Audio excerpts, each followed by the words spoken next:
जय श्री हरि। आज हम एकादशी व्रत की कथा सुनेंगे। इंद्र एकादशी का व्रत आश्विन मास के कृष्ण पक्ष की एकादशी तिथि के दिन रखा जाता है। इस व्रत का विशेष महत्व है। इस व्रत को करने से नीच योनि में पड़े पितरों को मोक्ष मिलता है।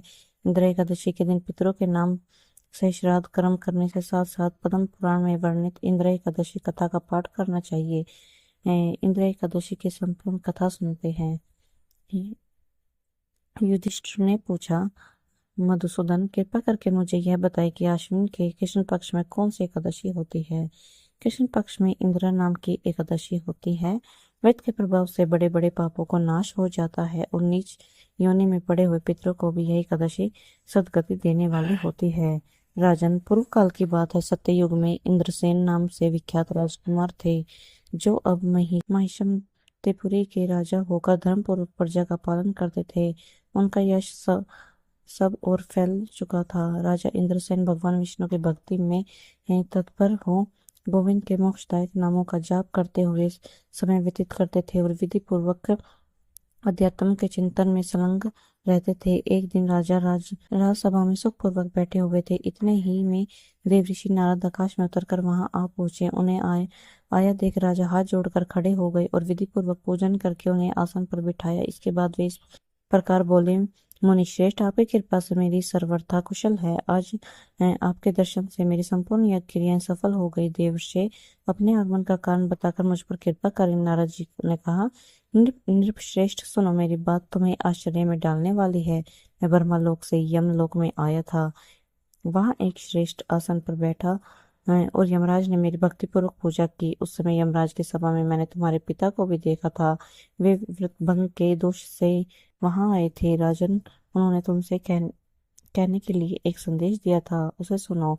उन्होंने कहा, बेटा, मुझे इंद्र के व्रत का पुण्य देकर स्वर्ग में भेजो। उनका यह संदेश लेकर मैं तुम्हारे पास आया हूँ। राजन, अपने पिता को स्वर्ग लोक की प्राप्ति कराने के लिए इंद्रा का व्रत करो। राजा ने पूछा, भगवान, कृपा करके इंद्रा का व्रत बताइए। किस पक्ष में, किस तिथि को और किस विधि से इसका व्रत करना चाहिए।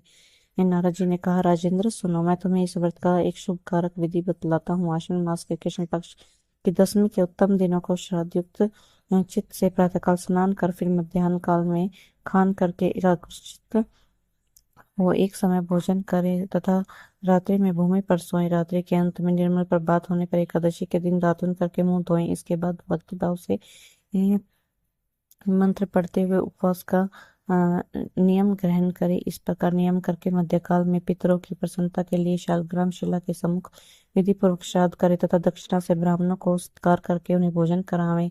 पितरों को दिए हुए अत्रमय पिंड को सूंघकर विद्वान पुरुष गाय को खिला दे।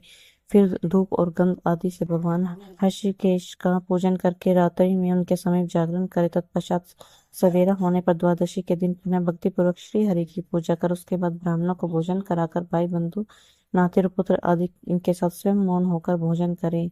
राजनी सिद्धि से आलस्य से रहित होकर तुम इंद्रा का व्रत करो। इससे तुम्हारे पितृ भगवान विष्णु के वैकुंठ धाम में चले जाएंगे।